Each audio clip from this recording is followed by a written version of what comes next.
What's up, everybody? I think it is Hotline League episode 127. I'm going to go check the YouTube video or YouTube right now to make sure that it is. But while we wait for that, I want to say it's going to be a great episode for you. We actually have Broxah joining. It is 127, by the way. We have Broxah joining in just about half an hour.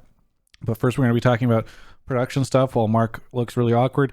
Of course, this show is brought to you by our sponsors, Draft Buff and Alienware. I want to give a big shout out to both of them. We'll be talking more about them as the show goes on. But first, how's it going? My constant co-host, Mark Zimmerman. It's going great. LCS started without a hitch. Everyone's loving it, and that means I'm having a great time. That's great. That's great, man. Happy to hear it. For those of you that didn't watch LCS this past weekend or haven't been looking at social media, there's a pretty big outcry, especially following Friday's broadcast, which I think was pretty rough. I actually aired a video on this stream right before the show started, which was a rough cut of a video that I'm going to release on YouTube right around the time the show comes out tomorrow. So if you haven't watched that video yet, we're going to probably reference it. I think Mark was in the chat, so and a lot of people were. Either way, that video just talks about ways in which I think the LCS needs to solve their shit and some of the criticisms that I have of it. But other than that, Mark, you doing anything besides the start of LCS? Or let's talk not about the production stuff for a second, because we'll get into that in a second. What else is there to talk about? I don't how you anything else happen? Was it good to get back into the swing of things outside of the production issues? Yeah, I'm happy to be back at work. I like doing the LCS. I like watching the games. I mean, outside the production stuff, I'm just excited to see hopefully a more competitive split in all respects. Like even at the bottom, like if there's more people at CLG's level, it's also kind of fun to watch some of those games get scrappy, like the Immortals one. So you're saying you'd rather have more? I would rather have teams. I would rather have more like 4 and 5 win teams than what were they, 2 or 3 wins last split? They were 3 wins, yeah. Yeah, that's just like a guaranteed W for everyone, and it's just not fun to watch. Even like if I'm watching Is it fun to watch 2 5-win teams? Like the monkey knife fight, I don't know. I don't find that. You know that Simpsons image where I everyone around the monkeys? I did not pay attention to most of the CLG Immortals game. Like I didn't do an interview after that, and I had it on a second screen while I was playing like Runeterra or something, because it is very hard to stay interested. Is that in those any teams. different than if CLG was playing normally against a good team? I think so. I mean, if it's first week and I'm trying to figure out if these teams are going to be good or compelling or something, that could be something. So if CLG was playing EG again, you would watch if it wasn't on Friday and it was a perfect game? If it was a perfect game? It was EG did play CLG. It was a perfect game. And it was a perfect game. You're asking what I want to watch. I'm saying like you would have watched just anyone beat CLG. Any good team versus a really shit CLG from spring. Oh, I see what you're saying. I'm saying like those are the options, CLG right? in general are you either watch them get stomped or you watch a really two low bad quality teams play each other. Right. That's what I'm saying. Is like CLG from spring just lost to everyone, and I'd rather watch, if I'm going to watch them play, a couple closer ones. Oh man, those are both really bad options, and they involve watching CLG. Yeah, option C doesn't exist, unfortunately, which is don't watch. Actually, it's a good point. Do I want to watch CLG get stomped, or do I want to watch CLG fight against somebody else who's like digging Immortals? The like race to lose. Race. Yeah. I actually have no idea. I think maybe I just don't want to watch either. I think maybe actually the EG, because it was a perfect game, the EG game was interesting. That one was interesting for that plot point, but if you just made it like CLG just got ran over, I don't think it would be fun. Yeah. Besides that though, TL's looking better. That's really good to see. TSM, I think it's super hype. Yeah, TSM will be a interesting story no matter what. EG looks really good. C9 looks really good. I think we'll actually have a pretty fun split.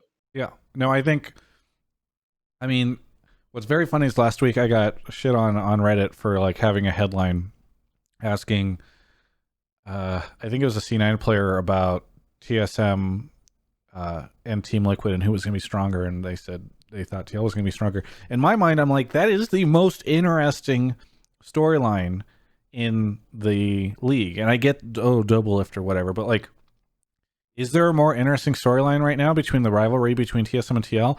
Aren't people always complaining about rivalry or about the lack of storylines? Shouldn't we be stoking the flames of this rivalry a little bit?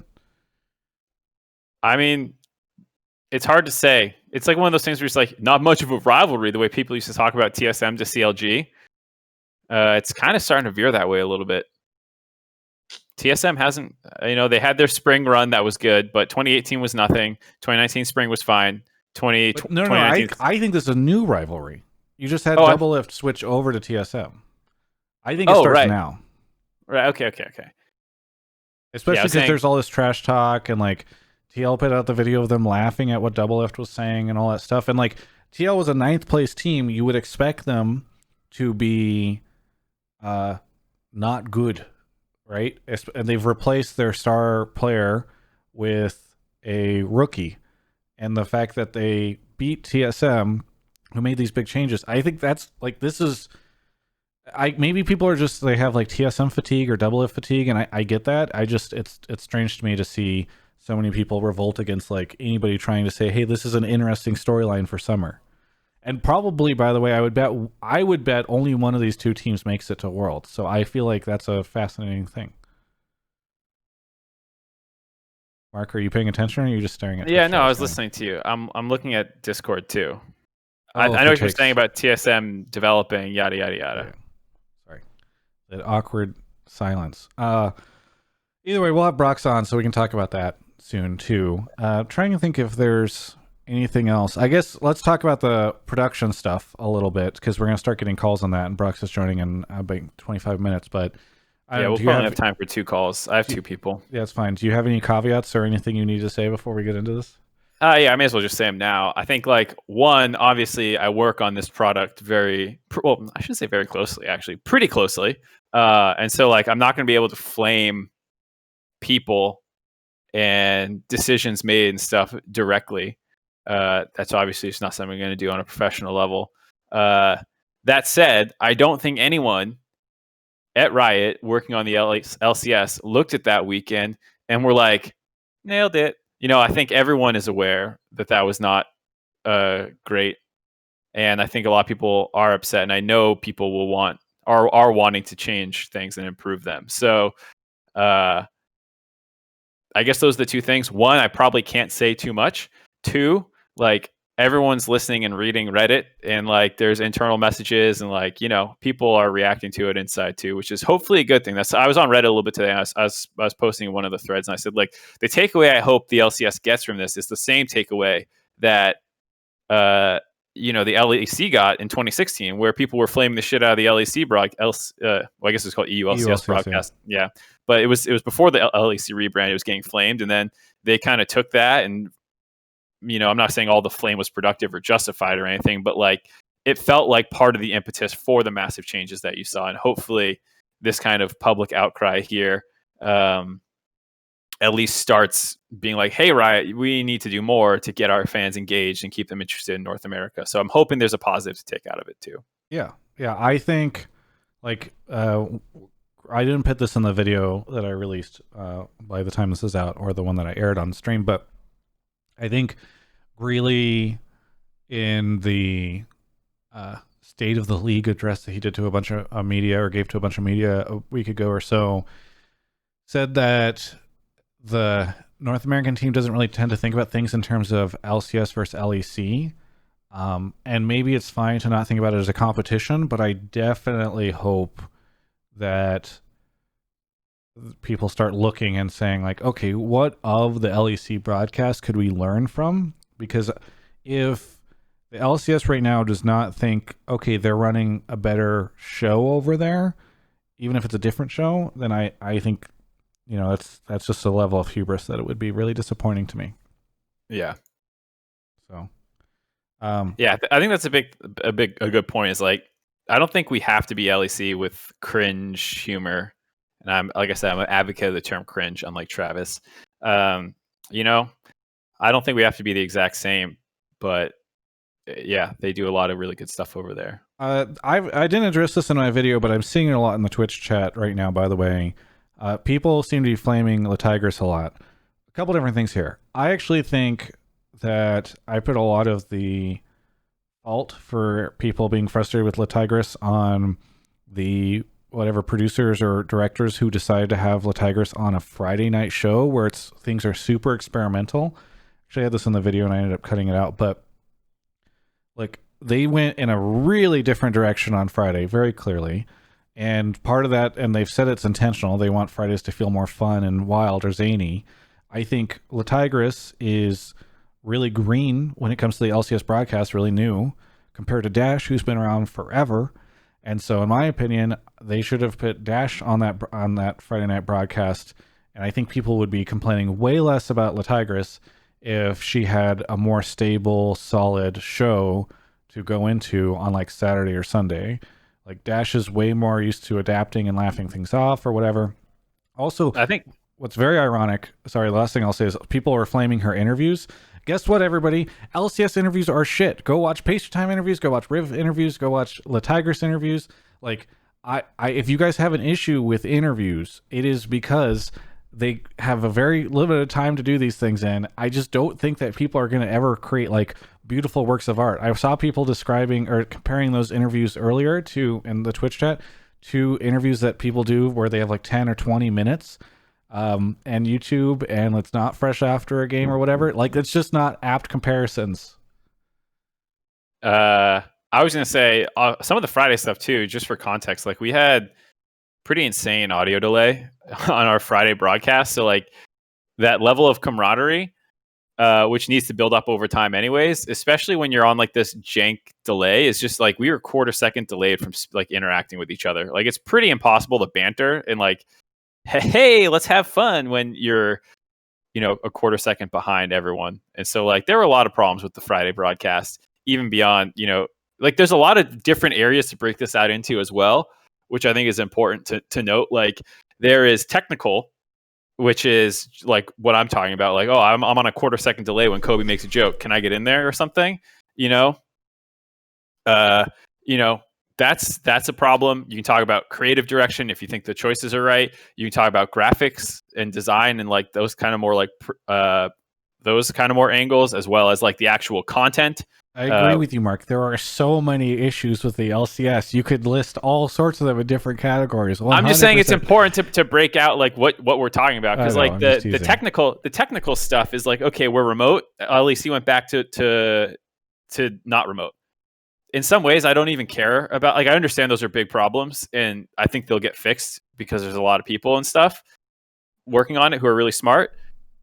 I'm not saying they're excusable or anything, but like those are not the things that I look at and I'm like, what can we really do better? And like, what are the biggest problems? Because like I look at, some of the other things that people talk about and like what LEC is doing well. And it's not the technical part where I'm like, I wish that was us. It's the other elements, I think. Yeah. Well, let's grab some calls. Okay. So I'll do the spiel while you go grab our first one. So we're gonna do we're doing 2 calls now about the broadcast stuff, and then we're gonna bring Broxah on. We'll have another chance to grab calls then. But if you haven't been on the show before, or you've never watched it, whatever, you can type !Discord in the chat. I'll give you access to a Discord link to join. Put your take in the Pleb Topics chat, or if you're in a sub, you can put it in the Subtopics chat. It gives you a bit of a better chance of getting on. We pull you into a waiting room if Mark likes your take. It's not me, by the way, it's Mark. And then once you're there, make sure you're unmuted so that Mark can come in, talk to you whenever it's your time, and pull you onto the show. So that's how it works. And sometimes people flame us for pulling the same people. Oftentimes there's not that many takes, or people have really bad takes that nobody would want. Some of those takes we take anyway.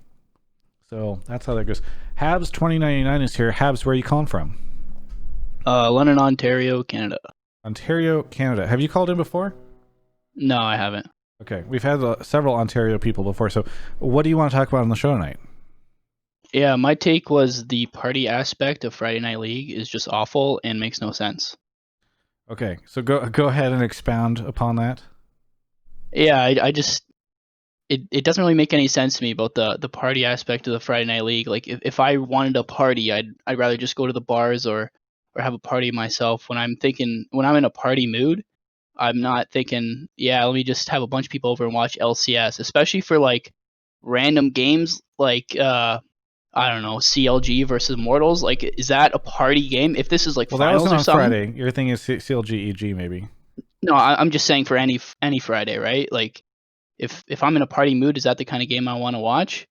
No. If it was like finals, maybe finals is a kind of a banger. You want to party for that, but I'd much rather just go to the bars or something and casually watch League or just watch the VODs later instead of, I don't know, the whole party aspect. I'd prefer like a casual Friday or something where it's more laid back and relaxed.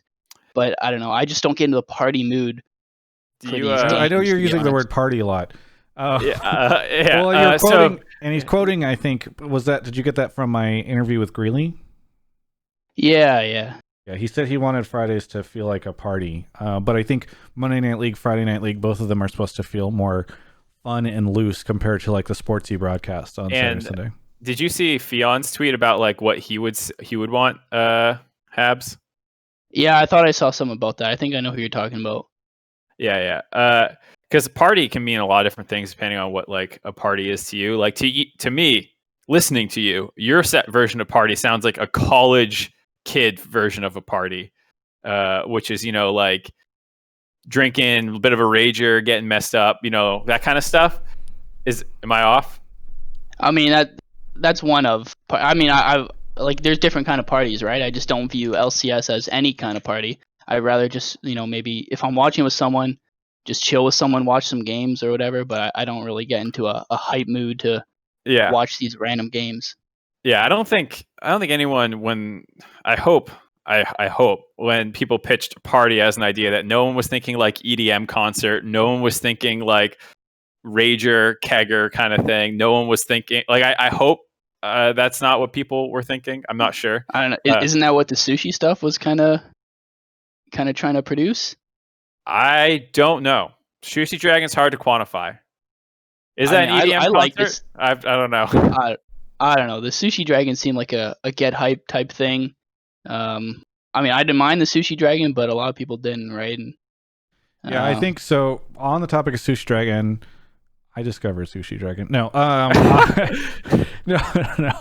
But I've worked with Sushi long before Riot did, and I think Sushi is not like I think he was perfect for the LCS after party because he's not going to be for everybody. I think he can be for a lot of people. I'm not saying he's like this super niche thing where only 5% of people will like the content, but I think he does a really cool show. I think doing that randomly in the middle of the broadcast feels really off, and I feel you in that it's just it's super jarring. I think the other problem is like that show didn't really give me maybe Greeley was using the word party to mean like more fun and loose, in which case I kind of get that, but like there's nothing else about that party of that show that feels super party-tastic. Like it's not like there's balloons or like there's people are kicking back and eating pizza at pizza party. Like it's hard. We're not like running around playing like with a piñata and shit. Yeah, it's not like there's a bunch of games that are a part of it either. Like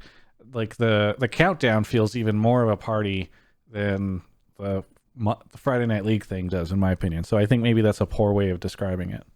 Yeah, I think to the point about sushi too, people have mistaken me saying like I like Sushi Dragon as like I advocated for that segment or like I think that's the right way to do it. Just to clarify, not really. I've always said I love Sushi Dragon stream because I like kind of absurdist humor and things like that and like really crazy out there stuff. But like that doesn't mean because I liked his after party thing that like that's the exact way I honestly think that if they wanted to include him, putting him on at the end of that broadcast, like people would be like, "Oh, this is wild." The people that don't like it would just turn off the broadcast. The rest would stick around and have a good time. And you could even have Sushi do like random interviews with some of the talent or something. I don't know. You could turn it into this like optional after dark type thing. Yeah, and I mean, the problem would be like is that it's not really building the product then. But that's a different. But maybe you can. It's a branding opportunity. It's something extra or fun or something. I don't think that it necessarily it can exist somewhat independent of the thing. It can cap off Friday night or something. I don't know. Yeah, and I think like based off the shows that you have made with him, like, and that I've been a part of, the dancing with crazy shit going on is a pretty limited part of his skill set. Yeah, like his interview with those TVs or whatever, like the team logos, where he had like some sound effects and stuff like that. That was something I was actually laughing at, and like whether or not that was implemented correctly was one where I was like, okay, at least I can see this working in another avenue if implemented a different way. Because he does do a lot of goofy editing and stuff that like you could in a more countdown section as opposed to, like you said, between games, this like goofy slappy thing with, you know, a player who doesn't understand what they're signing themselves up for. I love Eric Andre. I fucking want to do a bit like the Eric Andre show at some point. And like Sushi Dragon is like the man who could live edit some weird ass Eric Andre interview where a pro doesn't know what the hell they're signing up for. Good. So like these are some things I think could work with him, but I don't think anyone would look at Friday and be like, more of that, please. Yeah. Habs, do you have any follow-ups before we go on to our next caller? No, we talked about it pretty good. I just think maybe like a more casual environment would be a little bit better than 100%. I actually feel like you could even not have, like, now they've got this built out like dome thing. I actually think if you wanted Friday night to be more fun, you don't use the dome. You just do something else, like maybe it's couches or it's you have like four like robots sitting on a couch and the faces are the faces of the people or something. It should just have a totally different feel. I didn't get as much into this in my video, but I feel like tone is a huge issue on that Friday night thing where they're shifting behind welcome to the LCS and they're doing all these zoom ins on this virtual futuristic dome, and then they're like, but here's this like amateur rap thing from the Tigress and Sushi Dragon doing his thing, and it's super jarring because you don't really know what the tone is that you're supposed to be hitting for this show. So I don't know, it's definitely awkward. I think your call is fair. Habs, anything you want to say before we move on to the next caller? No, I'm good, thanks. Yeah, have a good one. Bye. Bye. All right, and then next up we have. Hold on, before you go, I remembered something that someone said during your little thing that you recorded and played. Yeah. It was like during the Dracos bit where it was like, oh, he's done 17 things, and someone in Twitch chat triggered me. They're like, do you really think Mark is creative enough to produce content like that? And I was like, motherfucker, I was the producer for Offline TV from 0 to 750,000 subs with Josh. Like, do you really think I can't produce content? Oh, maybe that was all Josh. Yeah, it was all Josh. You're right. I was just stealing. I've worked with. I was just stealing paychecks from there. He could come up with cool stuff. Yeah, I didn't do the blame game. I didn't do PTL and GLT with Skara. This show, all the things at Yahoo Esports, a variety of other products that I've helped make. All right, next guy. Go get the next caller. Jesus. Is Ovly? Did you want to come on? I saw some people saying. I would caution Ovly away from coming on. I know that people are gonna. This is the normal thing where somebody wants to come on and I get hard flamed for suggesting it, but I think Ovly's situation is a little too compromised for her to come on the show. I am that is my advice. I am a total fly on the wall for this, and if I need to, I'll go do one of these, but I'll keep my headset on. It's up to you. It's your show, technically. Yeah, it's fine. This will be a disliked YouTube video whenever people say, you didn't get her on." This is good fodder though for everyone who says that you only blacklist people you don't like. You also blacklist your friends. That's true. We are banning Offly from coming on right now. Yeah. I'll have to grab the next caller before we get Broxah on. Maybe conflicted is the better thing. I don't want Ovly to come on and get herself in trouble with somebody who's a company that's still paying her. Nemsic, thank you for the 34 months. Tier 2. Smoke Dog, thank you for the 17 months. Shieldz gifted us up to Ovly. Speaking of Ovly. Red to CS1, thank you for the 15 months. Casual Delusion, thank you for the Prime. So many things, 27 months. Lane Plox, thank you for gifting us up to Raz, Wrist Nubs. And Dallyman is here. Dallyman, you've been on the show before. Yep. Remind me where you're calling from? Upstate New York. Upstate New York. So not too far from our previous caller in Ontario. What do you want to talk about on the show? All right, so my take is all right, let me just give a disclaimer really quick. I know we're online, but there are some things that were just done very poorly this last weekend. So I think the LCS broadcast is the worst it's ever been. the personalities are bland and understated, say maybe like 2 people, and there needs to be more people on the desk and on the broadcasts with more interesting opinions. Like, not to really compare you to LEC at all or anything. But you're absolutely about to compare them. I'm to about Isn't to, that yeah. anything? You can't say not going to do this and then do it. It's like, I've been watching this other product that's way better, and I'm totally not going to compare you to it. But you know the weeks where Shocks takes off and Machine comes in and hosts the show. Yeah. Why doesn't LCS do something similar to that? Where like I like Dash, I love Dash. He's a really good host, but having him every single week, it's just like, why can't we just get like one other person like 1 week out of the split, like Travis, for example? Like, why can't someone else come in and host the show? And that just gives a different spin on the show for a week or something. Yeah. It was an interesting idea until you got to Travis. Yeah, I would not want to host that show. Especially seeing how much flack I get. Enough flack for hosting this show. I don't need to host that one and get flack from an even wider group of people. But also, now that we're online, like for this foreseeable future, you could pretty much bring on anyone in the world right now. I mean, the ping will be weird if you bring someone from like Korea or something, but you know, they don't need to be in LA. Yes. Yeah. Okay. So I think. Yeah, I would just say this. I look at LCS and I think, and compared to LEC, what is definitely true to, in my opinion, is that the LEC has a really great, we talk about scouting when it comes to teams. The LEC has done a great job of scouting talent in recent years, whereas the LCS has mainly not added very many people to their broadcasts at all. And I think about the fact that of the people that are there, I am not sure, and I'm not saying any of those people are bad by any means, but I don't think that the LCS is doing a good job, whatever's going on over there, whether it's on the management side or the production side, of leveling up those people. Like I can see really great improvements on the LEC side with their talent.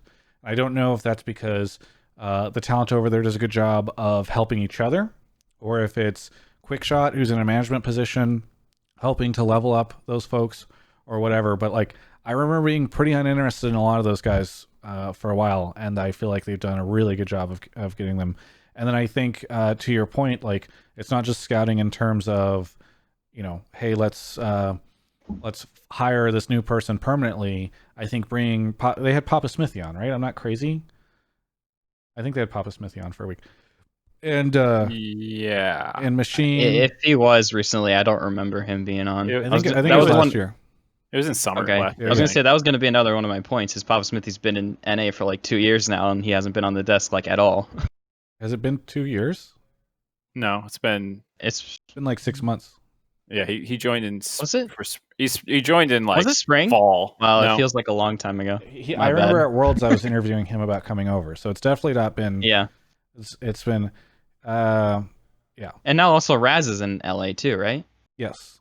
Also coaching. But I mean, both these guys are coaching. They have active duties, but yes, they do make less appearances. So I definitely feel as though you can look at what Quickshot does over there with what LCS does on the talent side and be particularly disappointed in LCS's talent development and their talent scouting and just like the innovation, right? Even just the very fact that Quickshot was one of the first people to think, hey, why didn't we have these like guests sometimes on the show? You don't see any kind of like, here's like the big brain play from LCS. I think a lot of that just goes into, I particularly feel, my suspicion, my theory would be that LEC has, I would guess, probably a lot of new faces behind the scenes that have brought a lot of new hype and excitement to that show in a way that LCS maybe has a lot of the same people that have been there for a very long time. And I think, people over time, sometimes they don't, they get comfortable with the job that they have, or they don't innovate as much or whatever, because they're used to doing it the same way year after year. And that might be the case for at least some of the people working on the LCS broadcast. And so I think maybe even bringing in some new people who can help revitalize it or rethink it or challenge assumptions, I think would be really good. to get back on a little bit to like the talent scouting point, like that is somewhat what Gabby is, or excuse me, what Tigress is supposed to be. Obviously, when they have her hosting a different segment, like you're talking on Friday night, to change up their looks, that is clearly what that attempt is. Whether or not that's hitting your fancy of what you like or not. Sure, but who was the last person they brought on before La Tigress? I mean, are we counting color? Are we including color? Yes. Okay, so Prawley, High. Oh, I see what you're saying. Analyst desk. Yeah, well, that's what I mean. Yeah. Is like, yeah, Flowers. Like they do have people they bring the on. last person I was thinking of was Ovally.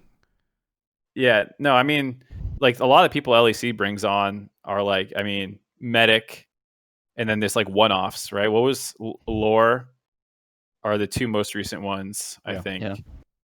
So my point is not that LCS should not be experimenting more and bringing people on. I just think, the same way that when I look at talent acquisition in pro play and I say North America has brought on less people in these rosters, like I bet if I went and looked at the rosters of LCS and LEC, I wonder what, in terms of here's a question. Acquisitions, if there's been big differences. Jet is now off the broadcast. Yep. Do we have any expectations for him being replaced anytime soon with somebody who's... He'll come back in 6 months. Maybe. But like I actually they didn't even try to replace him the last time he left, right? Wasn't that when High came on the show for a split? I mean, they had other analysts. They had like a couple analyst desk people, but it's not like they. Yeah, I'm trying to remember. It's so long ago at this point. Or when Jet moved to the desk, they didn't try to replace him. Well, they had Zyrene then too. So I think there's definitely Zyrene back. I think there's definitely a point about new color casters and stuff, because that is something that's been draining a little bit. It feels like, but in terms of just general like trying to bring people on, there has been some, but I definitely think that there could be more for sure. Yeah. Well, Dally Man, we are entering Broxah territory, so it's time for us to end our conversation. But is there anything you want to shout out? Shout out Game Fuel and Draft Buff. It was fun this last weekend. And shout out Alienware. Yeah. We should talk about that, Travis. How is your Draft Buff going? No, we'll talk about it during the Draft Buff break. Okay, my bad.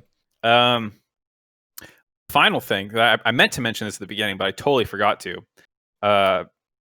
Like in terms of my own personal involvement at Riot, like I'm still a like independent contractor, so like I don't get looped in to decision making on any level above basically like what I'm actually doing on the show, which is like the segments I'm a part of and stuff like that.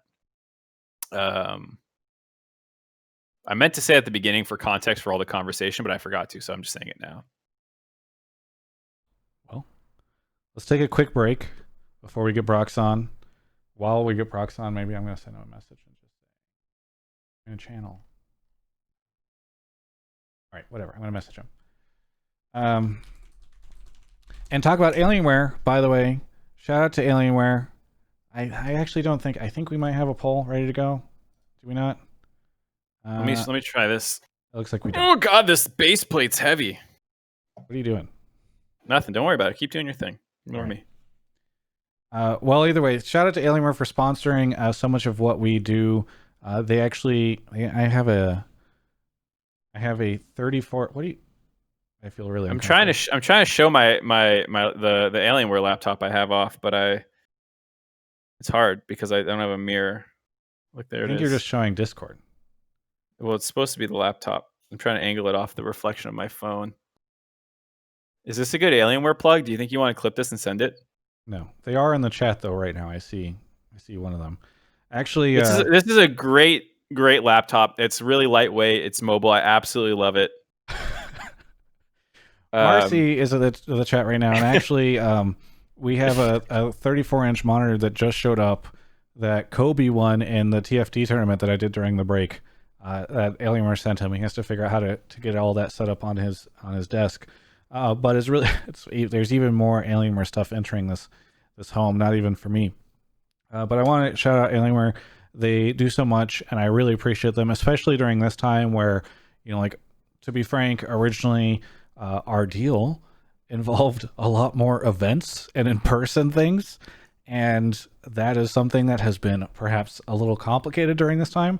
And it's just been fantastic to work with them through all that stuff, because we found other really cool ways that we can do this stuff. Like that TFT thing I was just talking about with Kobe, where we did this TFT tournament and we were able to put that on, and that was part of like a digital event that they did. And so I just got to say, like, I think there's a really good chance that if I was working with other brands, they would say, well, hey, guess what? You know, we can't bring you to this event, so you're screwed.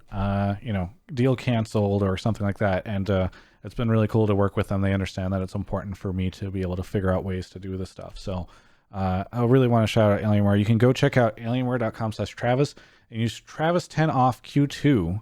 There's a Q2 at the end of that promo code now, because you guys were telling your friends about it. So we gotta lock it down, make it a little bit more secret. Either way, that link is in the description of the video if you're watching on YouTube, and we want to thank Alienware so much for everything they do to support the show. Okay, time for Broxah to come on. Let's see, where is he? While you figure that out, people in Twitch chat, or excuse me, in Discord who are posting takes, I'll be reading them again in a second, but we're definitely going to be looking for more game-centric ones from here on out, and predictions and reactions to week ones and stuff like that. Stuff that Broxah can answer. Hi, Broxah. Hello. Broxah, what's your take on the LCS Broxah, broadcast? Hang on, Broxah, I'm going to call you on Skype. Just do me a favor and mute as soon as you answer. Like Right. mute on Skype. Mute the Skype call so that we don't hear you through Discord and Skype. Oh yeah, gotcha. There we go. So it's so seamless to add this stuff in through Skype. Everybody makes fun of Skype, but here we are getting him in so easily. Oh god, there's a CLG take, or it's not even a take. It just says disband CLG, and it has a lot of emojis on it.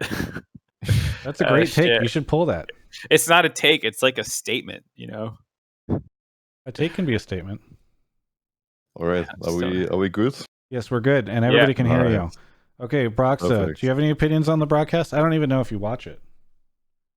I do watch it. I've watched most of the games, if not, I don't want to say I've watched every single game, but close to that at the very least. Do you watch like the zany analyst-esque antics where Mark Z is playing Jat stats and stuff like that? I want to say yes, just to make Mark happy, but it's probably going to be a no. I'd rather you say you don't watch the countdown, so I can at some point try and surprise you if you ever appear on it. Yeah, with shit I know that you don't watch. I haven't watched it yet, at the very least. Let me put it that way. Yeah. Which is, funnily enough, a good point to make about people who are like, man, why isn't the LCS more creative? And then we stick all our creative shit in the pregame show, which has probably the lowest viewership. Yeah, I think that's very true. But honestly, when it comes to the broadcast, I don't know. I've seen a lot of comments about the good and bad stuff, but most of all, I know there's been issues, but I'm just happy to see that Riot is taking some risks with the LCS broadcast, because maybe everything isn't perfect, but I know at the start when LEC happened, there was a lot of criticism towards everything that's going on. So hopefully, after a certain amount of time, everyone can be happy with the result. No, I think that's true. I mean, I talked about it in the video that I made where I'd much rather have them be fucking up than have them just doing the exact same shit they've been doing for years. And so I am happy. Jack tweeted, I think, about how he was happy that they're taking risks. And certainly maybe I disagree with the risks that they took, but I do think it's good to see them at least trying. So process of elimination, just try things and be like, we didn't like that. Yes. And just keep going. Yeah, just wait until people stop saying cringe in Twitch chat, and then you'll be good. Mark, do you have any questions for Broxah before we start getting into the calls? No, given that's a shortened show, I think we should just get right into callers. Okay, cool. Well, off Mark goes to grab our first caller. People in the waiting room need to undeafen themselves so I can talk to them. If you're muting your everything, you can't hear that Casey and a lung sauce. Hopefully you unmute. All right, whatever. Anyway, thank you to Robot Russ, Wristnubs Gaming, Real Foxy 1 for 31 months. Holy moly. Odd One Villain, Captain Swoos, N.A. Alistair, and something for Kobe. I can't read that. It's kind of blurred out. So many things. Casual Delusion. I think I got this already. Smoke Dog, Nemsic, LDZ. All right. Looks like Mark is almost done grabbing our first caller. Here we are. Awong sauce. Is that how you're supposed to say it? It's A1, I bet. Yes. Like A1, but yeah, okay. It's like A1 sauce. It's a picture of A1 as his profile. Come on. Yes. Gotcha. Good job, Mark. You're very. Anyway, where are you calling from? I'm calling from Orange County, California. Orange County, a controversial place. A lot of us Angelinos have been making fun of Orange County recently. Yeah. What do you want to talk about on the show? I talked about how Tactical is a top 3 ADC in NA, and he's probably better than Doublelift right now. Oh boy. Okay. How would you? We're giving Broxah an easy one. You think this is a layup? Yeah. So why would you say top 3, and who else would you put in that 3 with them? Because anytime you say top 3, you got to say who else you put in there. I think Sven for sure is number 1, and then 2 and 3 can argue some combination of like Tactical, Bang, or actually that's about it. You have to hard commit. Yeah. If you're saying top 3, you can't list 4.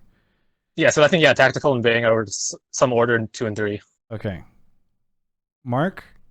What? Broxah should go first. No, I mean I want to. I mean, this is going to be easy for Broxah. So I'm curious if you think there are other ADs that deserve to be up there. Last one was actually a tough one to talk about ADs. Bang was obviously the number 2 behind Sven, who was obviously the number 1. Then after that, it was kind of open. I think you can look at Cody Sun, who had a pretty decent split. And then Doublelift really was mediocre.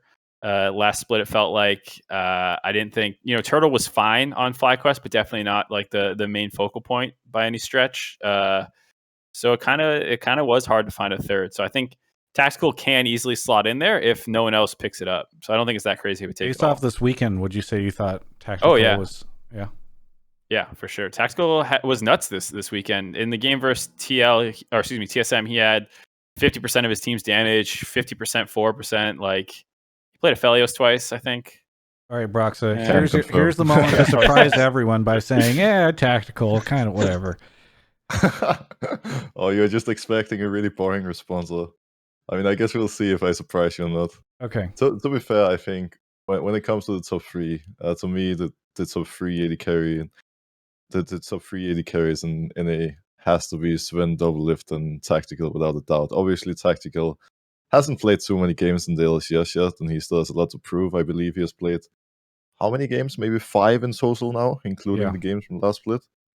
Already had a really good showing in the first week, and that definitely is the clear top 3 to me. And I think it's I don't know, I guess it can be argued, or rather it's actually pretty difficult to say right now who is at the top. I think it would be unfair not to put Sven at the number 1 spot right now, but I feel like there's a pretty good chance the Tactical is going to be up there by the end of this. But split. You're still putting Doublelift in there, and most people felt like he had a pretty rotten spring split, and I think even he has said he hasn't played very well during spring, and this past weekend it didn't feel like he super stood out, right? I have tried to make it pretty clear up until this point, and I'm still going to stand by that. That I actually still believe in Peter a lot. I enjoyed being on team with Peter. I really enjoyed having him as a teammate, and honestly, I feel like when it comes to spring split Team Liquid, I don't feel like any of us were in the greatest position to perform. The thing is, when you're in a team where there's just a lack of team play, you don't have the greatest synergy, and honestly, our team just completely collapsed in spring, and I think that made every single player on the team look worse than they actually are individually. Like, pretty much anyone has gotten, a lot of toxicity and negativity coming their way after spring. Probably with Jensen being the only exception, really, because he was the most consistent member all throughout. But I don't really want to judge Peter yet. Obviously he has something to prove here in the summer split, because spring wasn't the greatest, and I mean they didn't have a fun first game of the split, but at the same time the guy has been so good for so long, and I have a hard time seeing him not come back, especially now with the motivation he's coming back with. Like, this guy is gonna, wanna crush some people and destroy our dreams, especially, I bet. So well, he didn't do that this past weekend. So yeah, I mean, maybe he's saving up for the next time, or maybe the next time is just gonna be an even quicker one in our favor. I guess we'll see how it goes. Did you guys target him at all? Because you had really high jungle proximity bot lane. Was there any like pregame meeting or anything that was like, all right, let's go fuck him up? Not really, actually. Most of all, we obviously like there was a bit of a mental thing going into the TSM game, knowing that we were going up against Peter and really wanting to beat them. I mean, especially going up against Peter on TSM, it's like 2 reasons that you have to win. Everyone wants to beat TSM just for the memes, right? But most of all, we just focused on ourselves and tried to play our own game, and luckily went pretty smoothly. I'm trying to remember, Mark, the last time a player came out of Academy, a North American player came out of Academy that people lauded and ranked so highly. I think Licorice might have been the last one. Because like the tactical thing has been really exciting to me, because people all complain about North American talent, et cetera, and it does feel like at least out the gate he's looking really good. Yeah, Blabber is for sure the other one who came out and shit all over everything. But it felt weird because he kept coming in and out. It wasn't like out of nowhere, whereas at least, Licorice was just starting as soon as he got into the LCS. Other people, Mike Young, Fake God, Johnson, yeah, Pressing Johnson, and I guess maybe some of those have been Vulcan, have been highly rated, but then they kind of fall off, or they linger, and so maybe we'll have to see how it goes with tactical. But man, it seems like there's a lot of hype behind him right now. Yeah, I think that's the thing. Like Mike Young had just as much hype as after tactical. one Rift he Rivals. has more. Yeah, he had way more. Everyone was Mike Young hype train after he crapped on Europe, but like that quickly faded. Wait, Broxah, were you playing in that Rift Rivals? I played against him. I remember going into that Rift Rivals. All of NA were hyping up this guy's Nidalee to an extent that I had never experienced before. He was like coming in as like the god Nidalee, the best Nidalee the world had ever seen. And I mean, he did play pretty well, so that's that. But he used up all his talent for that tournament and just faded away after that. Yeah. But yeah, I think the question for tactical is like, this was obviously an insane weekend. There's going to be lows coming over the course of the season. It's a long season. The question is like, where does he actually end up? Does he stay hot like Licorice, or does he become like Mike Young and those kinds of things? Yeah. Well, Wong Sauce, any follow up to any of this? Yeah, I just want to mention that the reason I said he's better than Double Lift right now is I think ADCs especially is a really team focused role, and TSM doesn't really know how to play with their ADC. We saw last split with Kabe, how like Kabe got a lot better when he went to Misfits. And Double Lift just kind of does the same thing Kabe did, which is like play okay for most of the game, but then the team doesn't know how to play around him. Whereas like Liquid can play around. So I'm not gonna go too much more, but like I think just like I think right now, it's both like a Liquid thing and a tactical thing. Like so it's not even about the players so much as the teams that are enabling them or suppressing them. Yeah, you could say that. Yeah. Mark, we'll get into TSM. Yeah, no, I was gonna say we have TSM caller. Wong Sauce, anything you want to shout out before we move on to the next call? Shout out Tactical for carrying my draft buffs team, and shout out to Dell and Alienware. Yeah, thank you so much for the call. All right, thank you. All right, on to the next caller. Off Mark goes. Shout outs to, where are we? X Adam XK, thank you for the 5 months. And I think that's it in terms of subs. That's okay. Broxah, how you doing after LCS? I assume it's got to feel really good to get back into the swing of things. It was a pretty good first week for sure. I mean, I have pretty mixed feelings about the first week, because the first game was so great, and then the second game of the LCS was one of the most depressing games I've ever experienced in my career. Like I was just struggling for the entire game on Trundle, trying not to fall 100 CS behind, and it was not a fun one, but we kicked over the 2-0, so that's something, right? Is Jack gonna let you off Trundle anytime soon? I guess time will tell. So far, I guess I'm ex-Smithy in disguise. Keep Sejuani out of the meta. Yeah, I was about to say. Casey Clark, thanks for calling in. Where are you calling from? I'm calling from Moraga, California. And you've been on the show before. Yeah, I've been on a couple times. What do you want to talk about on the show this week? So I want to talk about why Jat is going to carry Team Liquid to first or second. I have to respect Cloud9. I can't just say they're going to win the split off the gate. Okay, Jat is going to? Yes. This is a rookie coach. A rookie coach, but with a great understanding of his weaknesses and really great strengths.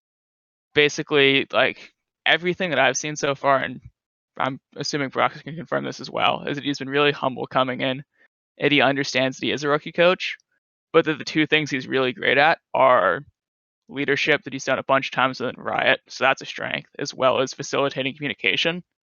And with a team of veterans and tactical, that's really all the players need. I think Jat's greatest strength is his ability to manage expectations. Because while you might say he's getting to first or second, he's done a good job of being like, hey, everybody, I have no idea what I'm doing. So let's all calm down. Remember, draft is not always on the coach. It's also on the players. I don't know if you've picked up on this, Mark. I tried. We had like an interview with him, I think, that we might have aired. He's done an interview with everyone except for me. Well, that's good. I wonder why.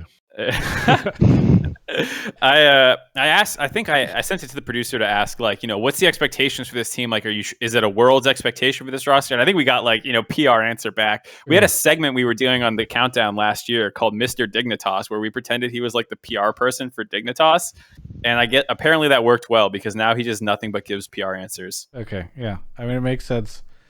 All right. Broxah, is Jat gonna carry you guys to first or second? Again, we're getting so many easy calls for you. I'm not sure about the second place part, but I'm pretty convinced that he's gonna be part of us getting our redemption and actually winning the split. While I'm saying that without getting too arrogant, of course, but you're saying I'm not sure about the second, but definitely the first place, and then you say not getting too arrogant. I mean, as you know, I'm very humble. I never get too ahead of myself, and it's just I'm just staying realistic, really. That's all. Yeah, I can tell. Realistically, we're as gonna you get can first. clearly hear, with Jad coming in, things are not going too bad. He has been doing a really, really good job so far as a head coach. I think what was said about him was pretty true. I think most of all, he's coming in and he comes in and he doesn't instantly start taking control of everything and starts dictating everything that's going on, because he does know that he's the least experienced in terms of like being on the team side of things, and he still has a lot to learn. But at the same time, he's not shy of changing up the structure, changing up how we do things, providing feedback, and I'm convinced that slowly, while we proceed and the split goes on, he's gonna adjust to more and more things here and there, and be a big part of us coming back here in the summer split. I actually think what we've talked about, the TSM and TL rivalry, I actually think the Jat and Parth thing is very interesting, and people should maybe talk about it a bit more, because these are two coaches that I feel have a lot to prove in terms of Jat being this really well-known name that's on the coaching side for the first time, Parth being somebody that people have been really critical of.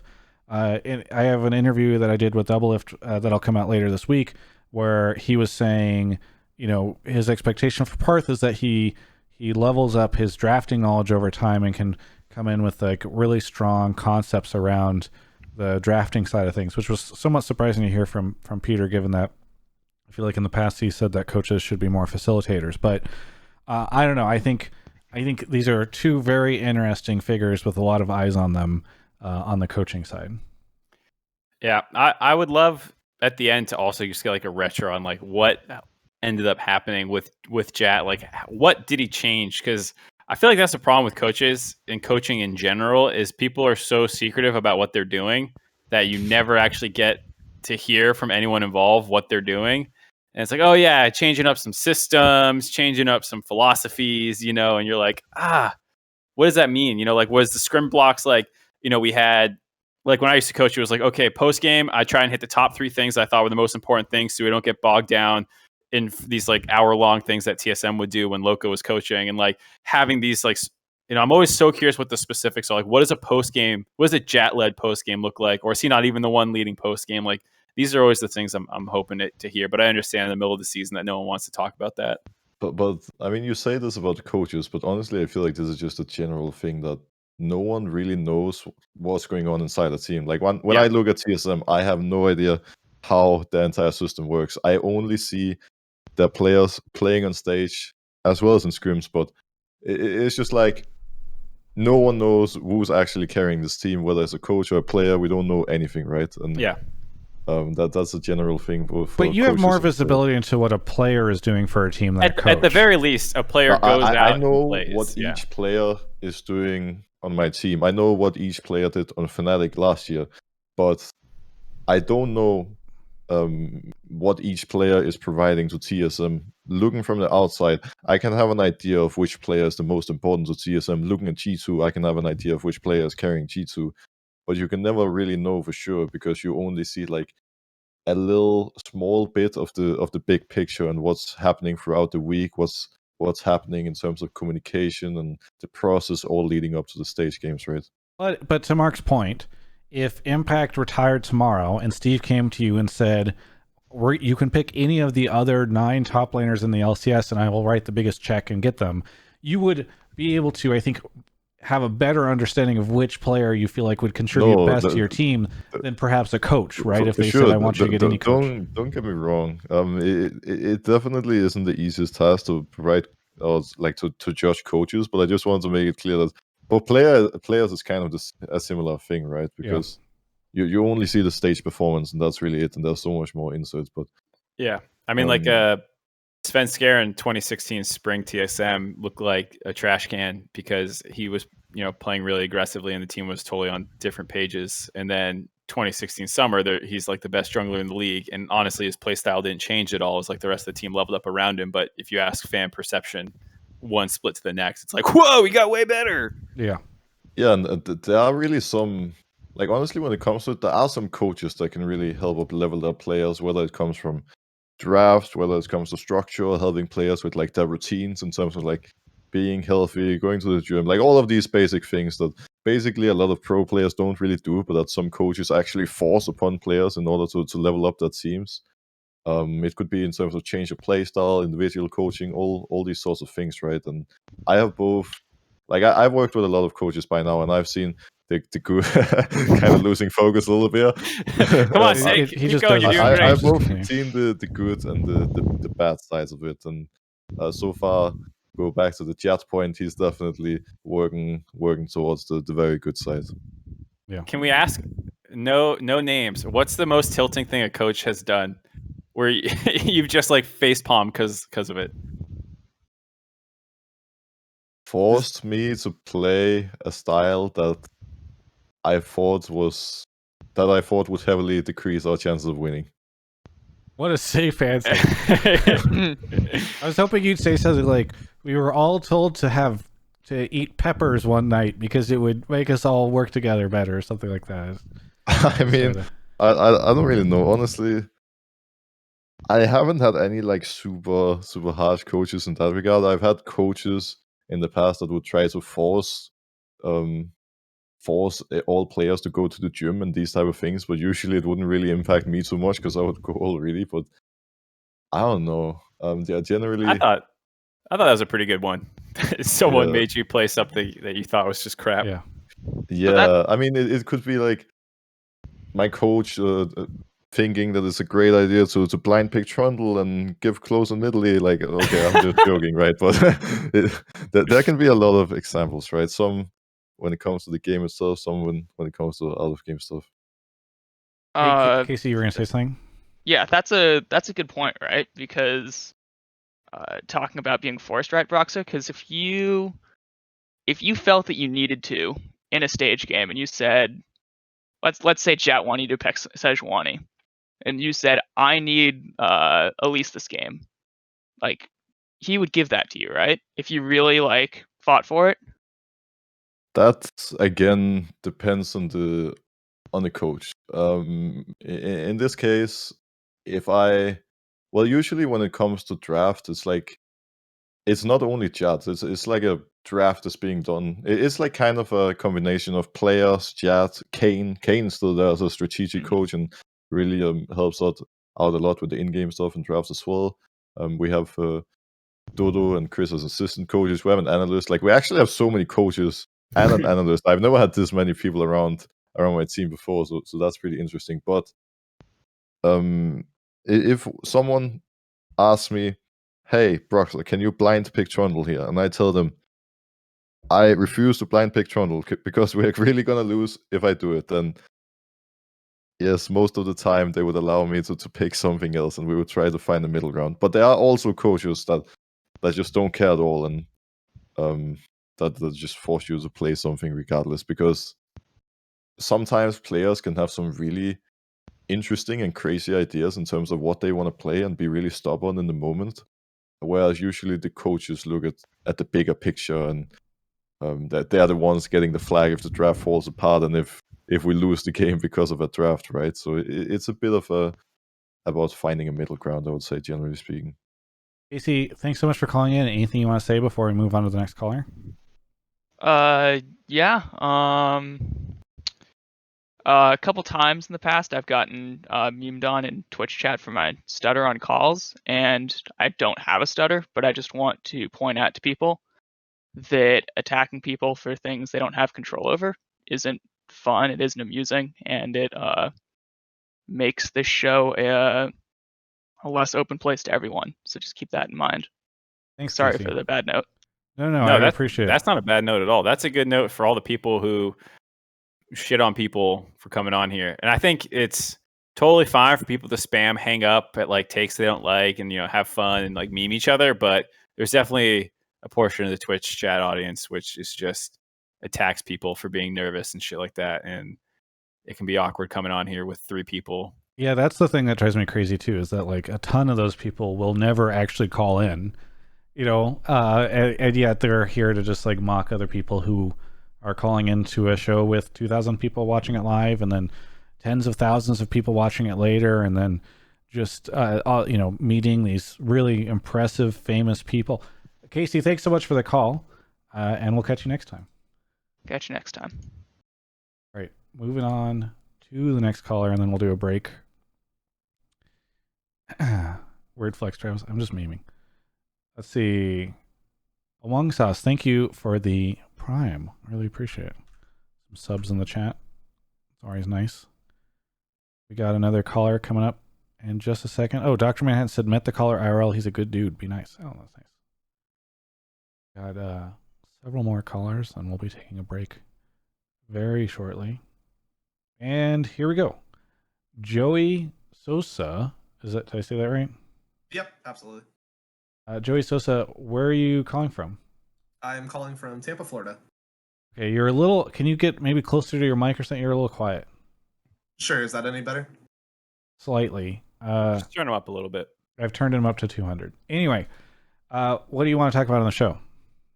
My take is that TSM will not make it to Worlds this year, and they will continue to not make it until they grab an import jungler or change a lot of their infrastructure. I think the changes I think Double Lift going to TSM doesn't fix any of the core issues they had last split, and it won't make them a playoff. Well, I mean, they'll make it to playoffs, but they're not going to make it to Worlds. They're not going to be a Worlds contender this year. Oh boy. After Brock's talking about not being able to judge players and teams from the outside, it's time to judge a player and teams from the outside. I mean, to be fair, when it comes to TSM in particular, they have not treated their junglers very nicely. I don't think that's a secret to anyone by now. I'm not even sure how many junglers I don't want to say have gotten their careers ruined after being part of TSM, but there's been some rough experiences over there, that's for sure. And honestly, you feel defensive for junglers? I'm really I'm just really curious, and this is one of the cases where even I am curious what on earth is going on in there, and what on earth is causing this, because usually they seem to have so much staff around them, they seem to have good structure, they have good players, but somehow it just usually goes wrong, and it's usually these hyper aggressive junglers that join, and then they just sit there and farm on Sejuani, and it doesn't really make sense, right? There's one way to find out. You could always join yourself. Yikes! TSM Broxah. But in a couple of years, come back on the show after you've got over there and give us the full report, because I'd love to find out. So obviously TSM has had, to the caller's point, like it's happened enough now that there's clearly something going on. But I wonder, do you think, where would you quickly power rank TSM in the LCS, having probably screened them and played against them a little bit? And then do you think that they can make Worlds, or would you expect them to make Worlds this split? Where would I rank them? I don't know. I feel like it's so hard to say right now. You could even just say like top half, bottom half, if you don't want to, get into specifics. I don't know. I would probably rank them somewhere in the middle. Whether that's top half or bottom half is pretty hard for me to say. But at the same time, it's just so hard to judge them because they haven't had their roster for too long yet. They have two new members coming in. I am expecting Doublelift to be able to level up that team. I don't think Cobby was bad by any means, but I consider Doublelift really highly, and I know that he's very unhappy, very angry, and ready to prove something. So I'm expecting something out of this guy. But yeah, probably somewhere in the top half. Will they make it to Worlds? Seems to be a bit of a coin flip. All depends on how much they actually grow and improve. Yeah, I to the caller's point, I'm probably pretty far in their camp. I don't know if they need a import jungler to get there, but I'm a little sus on them right now. You guys absolutely slapped them around. Didn't look very impressive. I'm trying to remember their second game. Who was it against last week? Let me look it up real quick. They won the second game pretty convincingly. Yeah, I know they right? won. I just forget who they played. Right? Dig? Oh, Dig, yeah. Can you hear me? Yeah, I can hear you. Dig. Yeah, I mean, I don't give them very much credit for beating Dig. Yeah.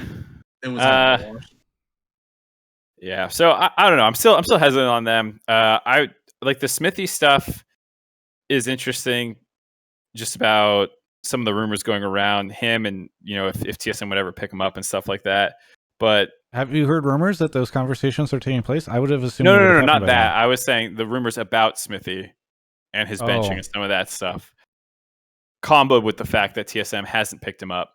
Like, I would think naively, if I didn't know these kinds of rumors and stuff, I would be like, yeah, you don't need an import jungler. You could go get Smithy off Immortals and maybe make it happen. But I don't think that's ever going to happen this split based off those things. I mean, I don't know. I'm trying to remember when roster lock is, or the trade deadline is. But I think if TSM's looking not great and Spica's not looking great and Smithy's still sitting on the bench, and they think to themselves, we're not going to go to Worlds without this, of course you grab up Smithy, right? Oh, sorry. Total tangent. Broxah, what'd you think of the Kane and playing against him? What Spica should have done different? Because a lot of people watching that were just like, what the fuck is this 23-minute transformation? Do you think that was the team failing him, not picking it in the right spot, or having played against it, did anything stand out where you're like, he should have been there and he wasn't? I'm not sure what he could have done differently, honestly. I do think when you have a rookie jungler picking Kane in his first match doesn't really seem to be the right approach, because when you lock in Kane, a lot of things can go really well and you can hard carry the game, but there's also so many things that can go wrong. And if you don't come in with a really good plan, if you don't have a team who's really good at playing around you, then you're going to get your form 23 minutes into the game and everyone's going to spam jungle difference after the game. And it's just so hard, because if things don't go right in the early game with this champion, you're just going to be so useless and the enemy jungler is going to take advantage of you, which is pretty much what happened, right? And then it can be argued that if the issue is Spiga coming in with the wrong pathing, if team didn't play well enough around him, if they should even have picked Kane in the first place. Honestly, I was surprised seeing them lock in Kane once again, because this guy is coming in with so much pressure. Locking in Kane, I don't know. It just seems a bit weird to me. Just pick something a little more standard or a little safe, I would say. Just give him a a decent chance to get a good start. I feel like I don't mind the Kane pick in itself because I watch, like, whenever C9 brings in a new player, it feels like they bend their drafts over backwards to accommodate like that person. And I think that can work really well, but I didn't see the rest of the team accommodating. Like when Licorice started playing and he was like basically two-tricking GP, and I forget what the other meta top winner was at the time. It might have been Gnar, and like the rest of the team, and he was just playing all carries, and the team would deal with it. And then when Blabber comes in, they're like, "All right, Galio, fucking GP top with Lulu or Yumi and Ezreal," and they're like, "Everything's a global or empowers you. That's every champ." And like, so I think when you pick Kane and you're basically like Syndra mid, it's like, well, we just wanted the strong mid, which isn't really synergy to me or playing to him. So I don't hate the Kane if there was more clear work done. Yeah, the problem is it just felt like they kind of picked Kane for him without really having a clear plan how to play around it and how to actually help him make use of the Kane and snowball with it. And that's why I said that if you don't really know how you want to help your rookie jungler make use of the Kane, if you can't force people to play around him in the right way, then it probably isn't the greatest choice. I don't know if I've ever seen a Kane even transform this late. It was pretty brutal, honestly. So I felt kind of bad for him being in that position. Joey, I know we've kind of gone off topic, but do you have any additional thoughts or anything you were thinking as we were talking? The only thing I wanted to talk about specifically is the main reason I said I talked about getting an import jungler is I just think that they need somebody that is much more aggressive and that they can actually like play around in the jungle position. I feel like the best teams in LCS right now are the teams that have good mid jungle synergy, and that obviously usually means that you have good players in those positions. So I think that they should try to look in outside sources. I know the team has a lot of money, so like I know they should try to get like more options for sure. But it doesn't specifically have to be import. I mean, Xmithy would probably be a good choice if he's available. Honestly, I feel like this topic in general is so tricky because I feel like around the LCS there's so many people complaining about the league being filled with imports, and this guy is actually coming in as a rookie jungler. He's from NA, and from what I understand, without having followed the Academy League too well, he seemingly did pretty well in the Academy League, and maybe with time, Bjergsen can help shape him into a good jungler. Maybe it can work out. So I feel like the easy solution would be to import someone, which usually is what happens, but maybe in the long term, actually having an NA resident jungler who that they can try to shape into something could be the way to go. My only worry with that is I feel that TSM is probably the worst team to grow their jungler. Yeah, I feel like saying, don't worry, TSM will shape this jungler is like a... It's not, you're gonna get too many people that are like, yes, they'll mold him right into Sejuani, perfect shape. It's just like I more mean this is usually what happens, right? Because there's so many people around the scene wanting to give academy players like new rookies a chance, but I feel like the rookies rarely get a chance before people want them kicked from the team. Because this guy went 1-1. It's not that bad. And I mean, he had a rough game. I had a really rough game yesterday as well. I did not have fun yesterday. If I wasn't as experienced as I am, there probably would be a lot of Team Liquid fans telling Steve to get an import really fast, to get a different import rather. So I think the guy should have a fair chance before anyone wants him out, really. What a fair, balanced perspective. Joey, is there anything you want to say before we move on to a quick break? Just a quick shout out. I just obviously shout out Alienware. Shout out you guys. I've been a long time listener, first time caller, so this was a really fun experience. Broxah, I'm a big fan. I look forward to seeing Liquid at Worlds if it happens this year. So I believe in you guys. Keep it up going, guys. Thanks. Yeah, thank you so much. Ooh, thank you for the call. Well, we're gonna take a quick break to shout out and talk about our sponsor, our second sponsor for the evening, Draft Buff. So Mark and I both did drafts for the Draft Royale, which, by the way, we're doing one for week 2. I don't know if Mark's going to enter. We'll see. But you can do !fantasy in the chat right now to get a link to it. But Mark made a really good decision and placed significantly higher than me. Where did you place, Mark? I was like 250 out of 2,000, whatever it was. 3,200. We had 3,200 entrants. I came in 1099. So top third. But Hey, pick Doublelift. I picked Doublelift. You picked Tactical. Tactical was your biggest earner on the Tactical whole. is a beast. I knew it. And he was only $25 for that round. It was insane. Yeah. Oh, I'm sure he'll be worth way more. Doublelift got 27.9 points for me, and I think you said Tactical got you something like 60. Like 68 or something, yeah. Niski came in pretty good for me, but yeah, I unfortunately did not do well. Don't spend money on junglers, by the way. Wait, what? For draft buff, junglers are great for LCS. For this mode, I spent a lot on Blabber, and like he did really well, and he got less points than Niski even, I'm pretty sure. So I mean, I think I got closer for not too much, and he got me 40 points, which is relatively high. I mean, Core and Niski did really well for me, but mid and ADs, go find who has good matchups and get those guys. Yeah.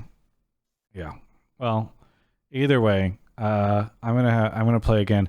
There's a link in the description below if you want to do that. Oh, and shout out to, where are we? So the top 3 winners. First place with gold was Lyle, ISRX, then Theen, THEEN, then Mason232. Congratulations to our top 3 performers in our Draft Royale. Join up with Draft Buff, by the way. There's you can just go to draftbuff.com if you'd like to, if you don't want to use the link to join our Draft Royale. And the referral code is Travis Gafford.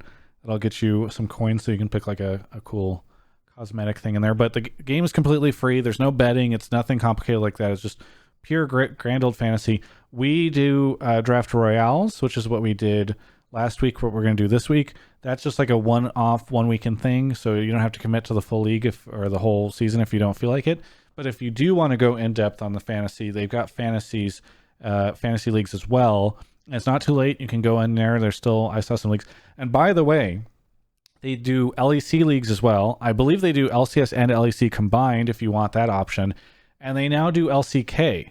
So if you want to do LCK, maybe you're an avid LCK watcher, maybe your name is Last Shadow, and the LS stands for something. Anyway, you can go create an LCK league as well. So they got a whole bunch of cool stuff over there. I've been talking to them. What I really want them to do, I'm going off script for this a little bit, but I actually think it'd be really cool if they did a stock market, LCS stock market, like what you guys do on the podcast. I think that'd be fun. Is that spreadsheet still public? I couldn't find it. I think I tweeted at LCS Stats and they ignored me. I don't know. I'd have to dig in, look around, because I know we have a thing we use, but I don't know if it's public. Papa Smithy says, give Ellis cut of the profits from you name dropping him. Papa Smithy, Ellis talked on my show about how many subs he has. That man does not need the cut of any of my profits, all right? He's doing great. And by the way, living in Korea is a lot cheaper than living in LA, so he's got it all figured out already. Either way, thank you so much to Draft Buff for sponsoring the show. Be sure to join our Draft Royale. Congratulations to our winners, and can't wait to talk about it next week, see how everybody else did. Back to the show, though. Great speech. Thank you, Broxah. Someday you'll have to shout out sponsors too, because you'll be too old to play. Actually, Broxah, I'm curious. You're much younger than I think you seem, because you're so mature. Do you want to? How old are you again? Yeah, how old am I, Travis? I'm gonna Google this right now because I thought I remember you. What? This is cheating.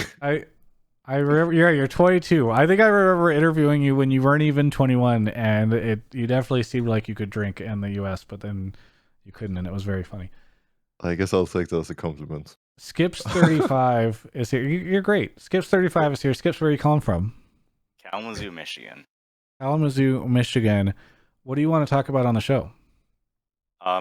My take is Cloud9 will lose more than 0 games this split. Wait, what? Cloud9 will lose more won't than go 0 undefeated. games this split. Correct.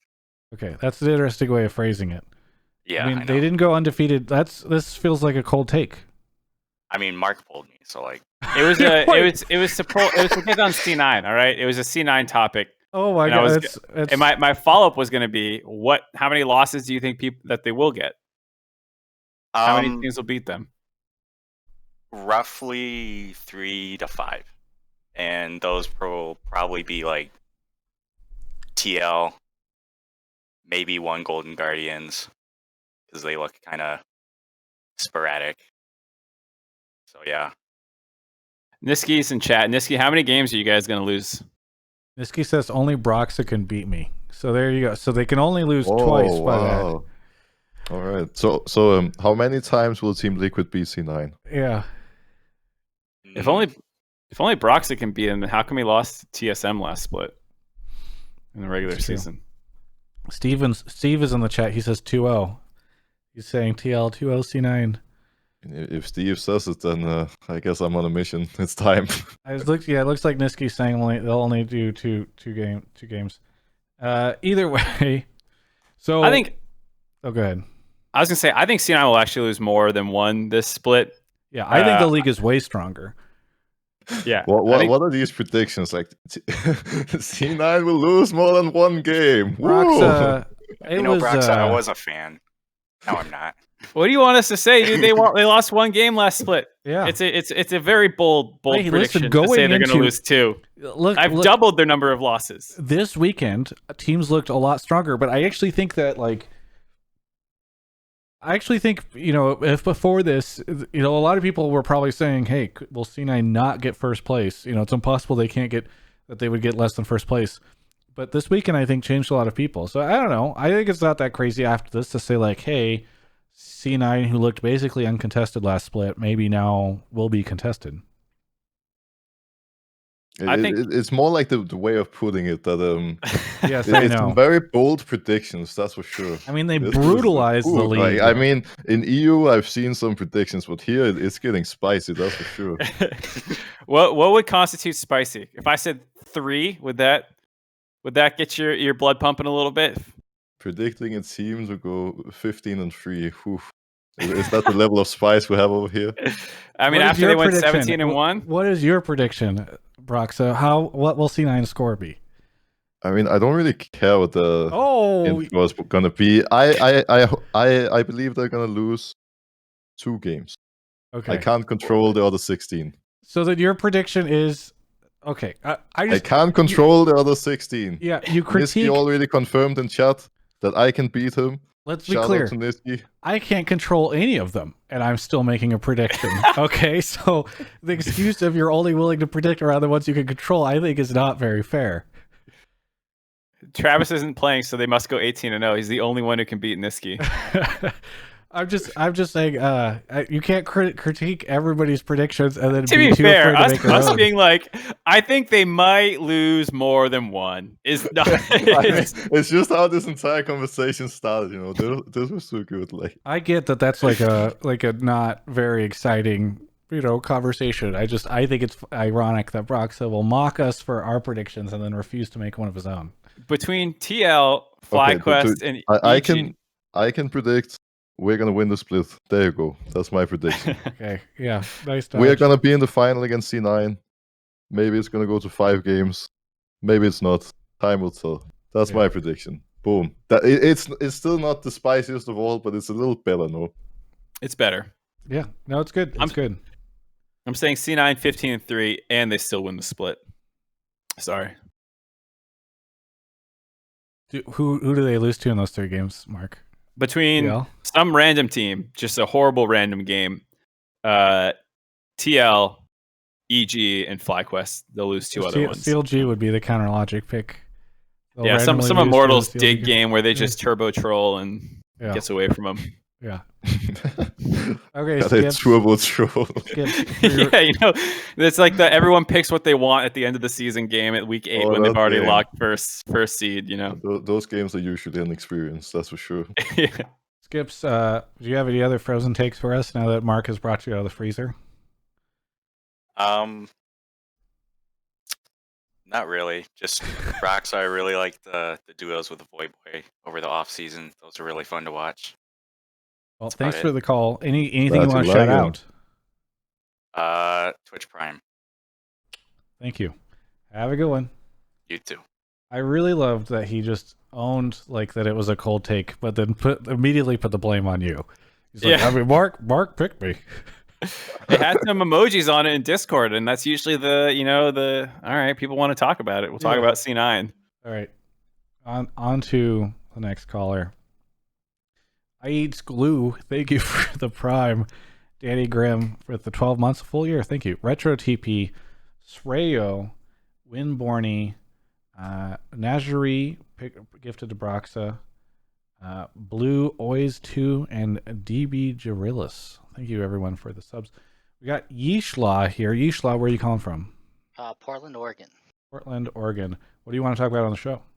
So I think the problem with LCS isn't the production or anything else. I think the problem is the recycled players that we're seeing season after season just being mediocre. No one wants to watch Greg or Viper or Wiggly or Altec week after week, season after season play anymore. And, we know how average these players are, and there's really nothing exciting about them. If you look at the hype around young players like Tactical and Johnson, or someone less known like Closer coming in from the TCL and having really exciting play style, or having teams make exciting moves like 100 Thieves bringing in Someday or TL bringing in Broxah. Those types of exciting moves, when having fresh players and personalities, is what's going to make LCS interesting again. Not seeing the same players season after season just be mediocre and average.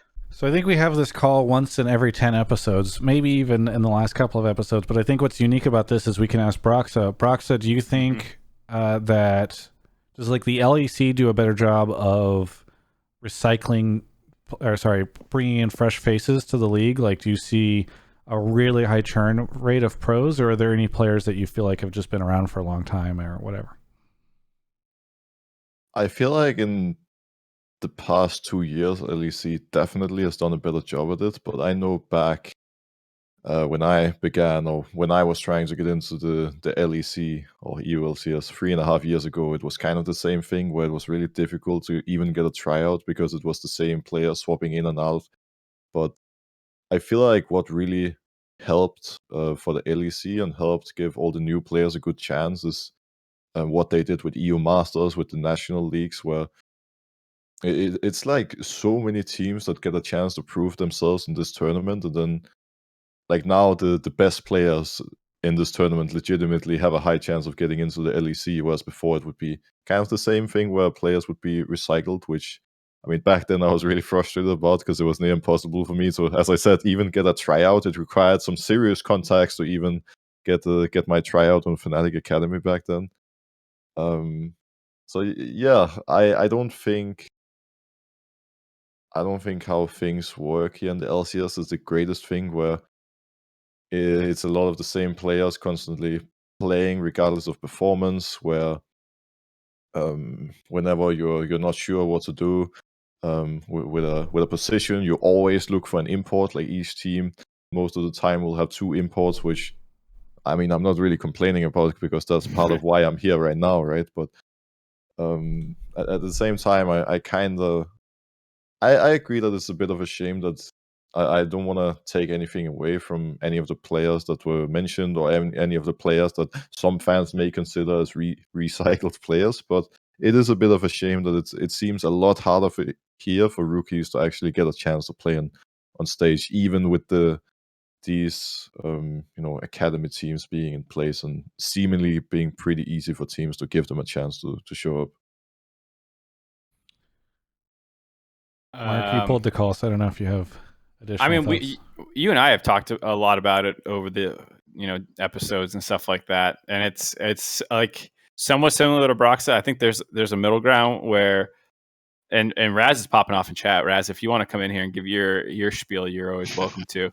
But I think there are some players who I have seen, year in, year out, that I'm not convinced will break through. There's always people like Smeb who after 4 years, like finally become this top tier god level player.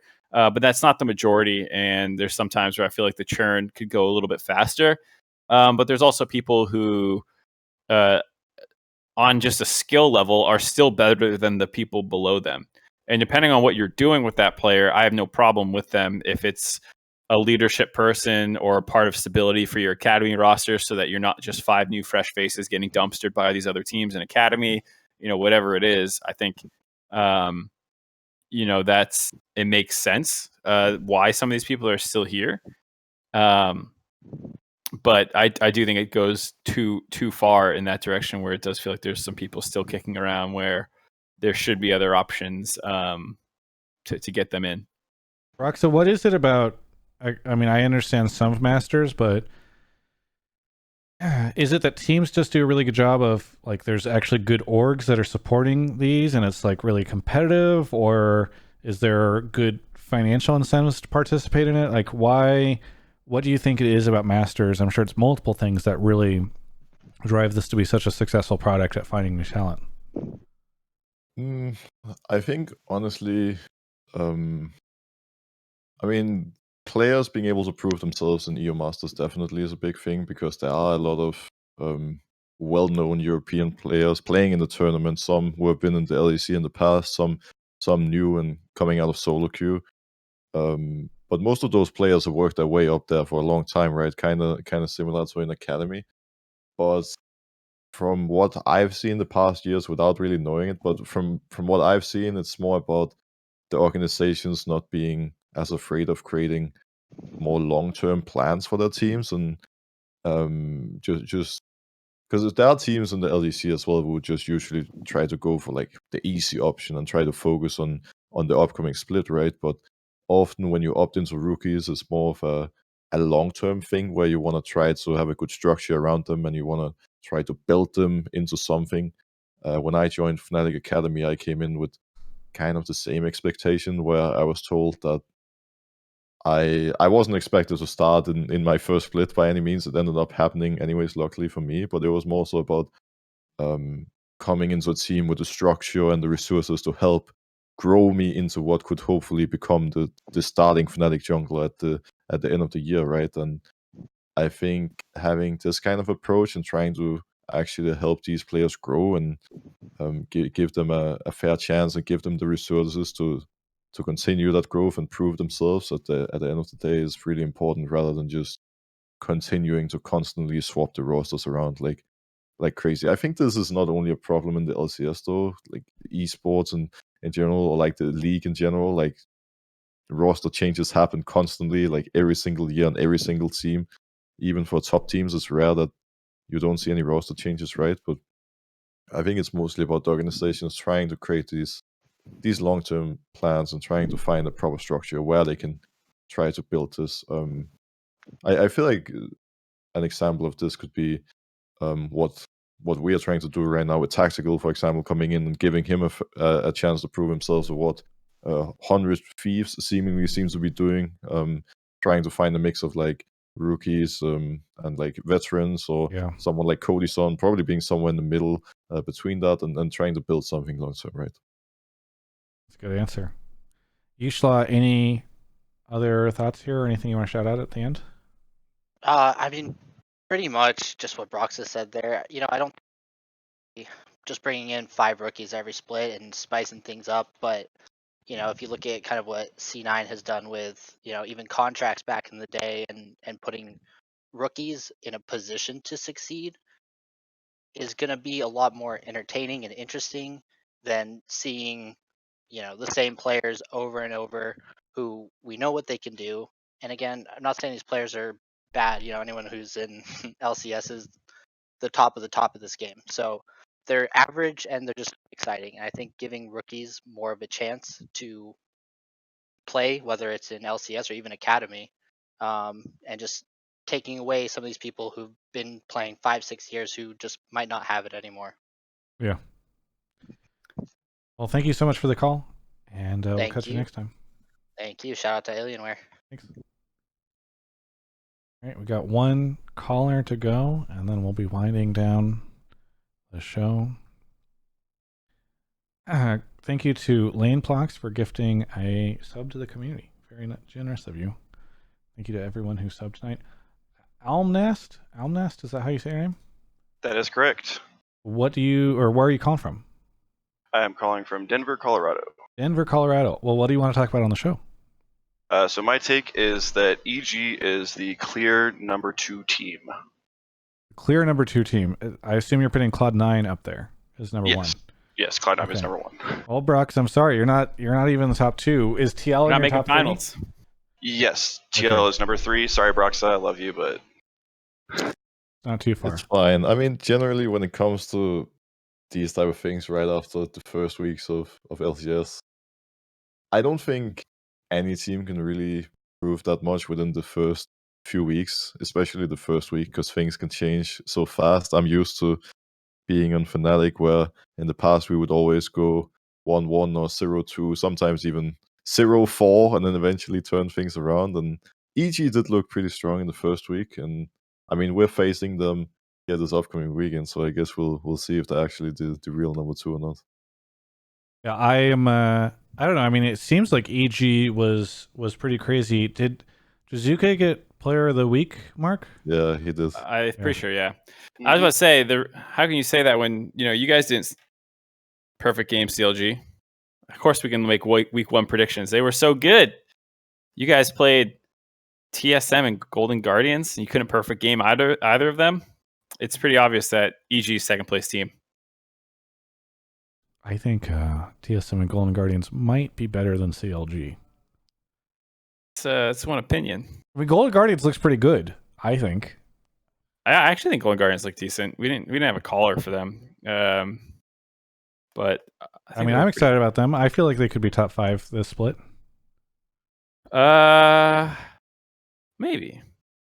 Which maybe is not that impressive in a split where we've got 3. How good was Golden Guardians versus having basically 4 early game champs and an Ornn, and then having your mid gank didn't work out and you got put behind? How much was circumstance and how much was Golden Guardians, do you think? I think it was a bit of both, honestly. They also looked pretty good on the first day against Dignitas, I believe. Mm-hmm. I think the way they were drafting was really smart in terms of setting that jungler up to success and really being super good at playing around closer, which is not something you see a lot of jungle or a lot of teams in the LCS actually doing. Most teams just kind of go with the flow, but Golden Guardians actually is really good at playing around that jungler and setting him up, and that was also the biggest reason as to why I was having a tough time staying strong in our game against them. But I definitely think it's fair to put Golden Guardians up there in the top 6 right now. They're looking pretty good. They're also drafting towards the style where they kind of have to win early game, but at the same time, in the game that we played against them, there was so many moments where we could easily have dropped the ball and they could have snowballed and won the game. Like, it was on the edge pretty much the entire time, and they played the situation out pretty well. Okay, so sorry, back to EG though. I mean, so Jizuke gets Player of the Week. Is a team that was on the up and up at the end of last split and got top 3. I mean, Mark, do you expect them? And I think you guys were giving a lot of praise to Kumo as well, who people previously said was their weak link. Yeah, I think there's a number of players in the league who were okay last split that people are keeping an eye on. Ryoma, Kumo, Aika, those kinds of players. And Kumo had a good week 1, played pretty well versus Someday in their opener, and then the perfect game CLG. So I think he looked better than I thought he would. And I think if he's playing well, they actually match up decently against TL. Good jungle, good mid, good bot lane, and if Kumo's playing even, then I don't think there's a huge advantage in the top lane either. So I think it would be a pretty close battle between the two for second place. I think I might still put EG second as well, just from holdover from last split. But I think in my power rankings I put them 5th. But that had TSM up there too, which was clearly stupid. So I don't know. I think it's close. I think it's really close. Yeah, I'm pretty excited about it. Again, like, it feels so good to be having these conversations. And I know it's only been the first week, but man, it feels good to not just be like, well, we got Cloud9 and who cares? Hopefully Broxah shows up soon. which is what the first half was, which is what Broxah, the first half of Spring Split felt like. Do you take any level of ownership for ruining Spring Split for the LCS with the visa delay and stuff, or? I am not taking much responsibility for that visa being delayed and what happened in spring. I can take part of the responsibility for us not stepping it up, but it was kind of an unfortunate one. It was in a lot the of ways. U.S. Immigration Office, huh? I mean, good thing you got in when you difficult situation. did, because then everything started to close down, and who knows if you would have ever made it over here. It's kind of, I feel like you made it in right at the right time. At least at the end, I was able to come here, and this split I was allowed, or rather, allowed and able to play the first game, prepare leading into the split. So that's been pretty nice. Yeah. All right, Almnast. I feel like it's not too crazy of a prediction for you to say that, and Mark and I are backing you in, even if Broxah can't because of his team affiliation. Anything that you want to say before we wrap up the show, Almnast, and say goodbye to you? Just this is a first time call and a long time watch. I appreciate you bringing me on, Broxah. I love you. Loved watching you on Fnatic and the LEC. Thank you so much for the call. It was a good call. Have a good one. All right, so that winds things down. We got a couple extra minutes here. Mark, anything I got a way to fill it real quick. We talked a lot about middle and top tier teams, but the analyst desk always has a little bit about who's going to be last place, and they go out and get dinner. So who do you think is going to be last place if you had to put your money on someone? What's distracting you, Mark? I don't know. Let me see. What is this? I'm excited for this grand unveil. I hope we find out. It's a cute card. Oh, it's cute. Is it a Halloween card? We can't see it's a Halloween card. Maybe you lower it? Oh shit, I forgot. I was putting it in front of my good camera. I forgot which card it was. Oh, that's cute. It's a thrift store card. Great. All right, so 10th place team, Broxah, so I can get free dinner because I have to pick the worst team in the league. I'm not gonna predict the 10th place, but I'm gonna tell you guys that I think you're underestimating CLG. I've heard people said that to me. I've heard a lot of flame going towards CLG in this podcast, and I think even last split after Pobble joined, they actually slowly started stepping it up and looking better. So I can say I don't think CLG is gonna be last place. It is. It is shocking to me, Broxah. I completely agree that people would really underrate a team that only won 3 games in spring and then got perfected in their first game back. Travis, you have to remember though that they have a stellar reputation as an organization. Yeah, that's true. So I will say that first game, their draft was pretty fucking awful and probably made them look worse than they are because they had like full poke, no tank, no anything, no engage, no utility. It was just all poke and damage, if I remember. So I think that they looked worse than they probably are, to Brox's point.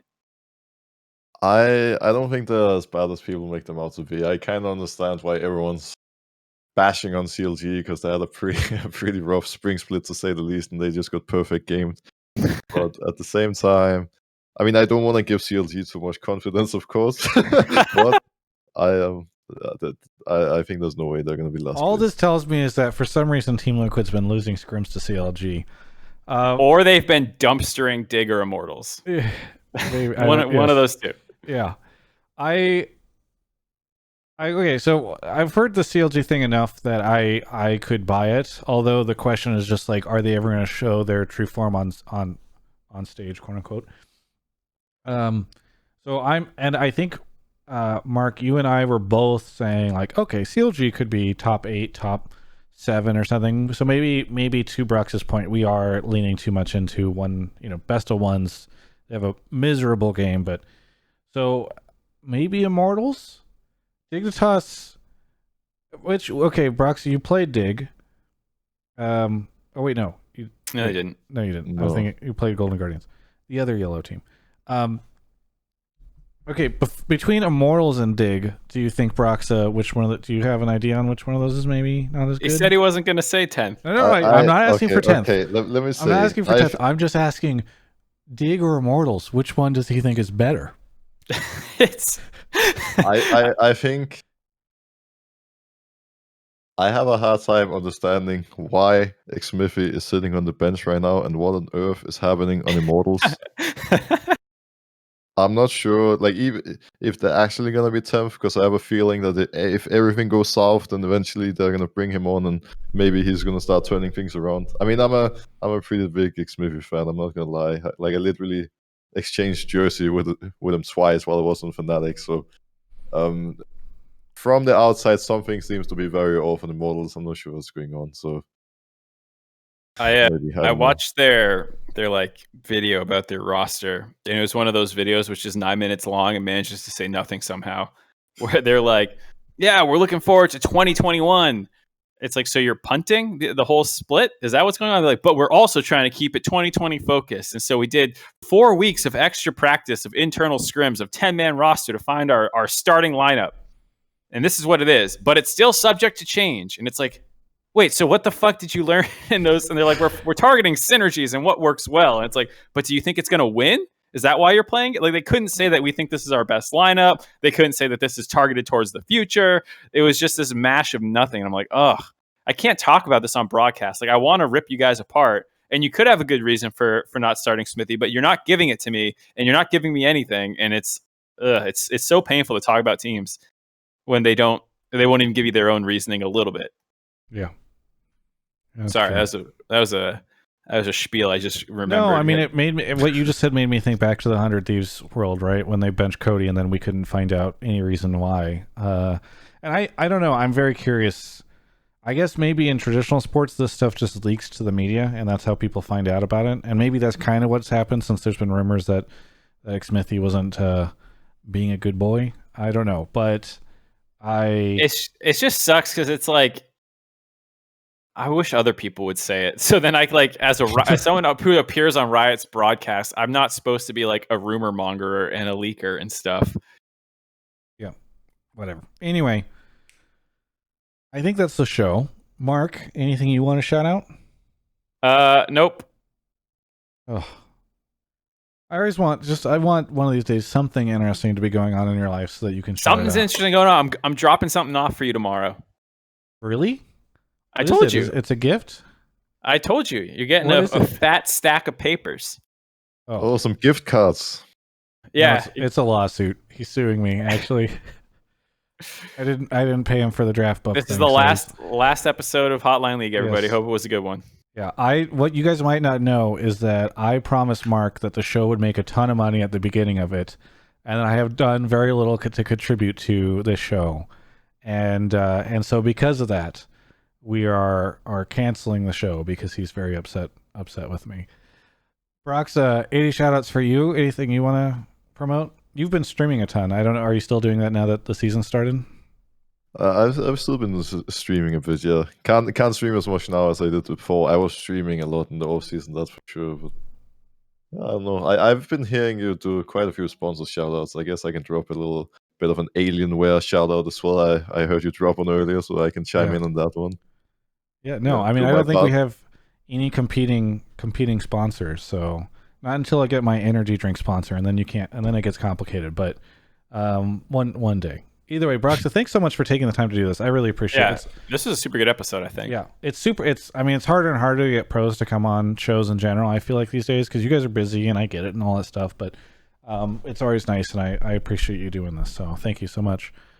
For me, I've got a ton of interviews coming out this week. Actually, I purposely did less interviews this week because I think I've maybe been flooding the channel a little too much and maybe doing some interviews where I felt like there was not as much interesting stuff to say. So less interviews this week, but I think the ones that I do have are really good. Stick around on stream. I'll sub-goal some of those off. And for everyone else, thanks so much for watching. Thank you to Alienware and Draft Buff. Hey, thanks to the people that have been tweeting at Gamefield because apparently they've noticed, and I don't know what that means, but hopefully it means something. Well, it's better than fucking Tidy Cats not noticing after an amazing social media push to get my cat's cat litter. 100%. 100%. Thanks, everyone, for watching. This has been Hotline League episode 127.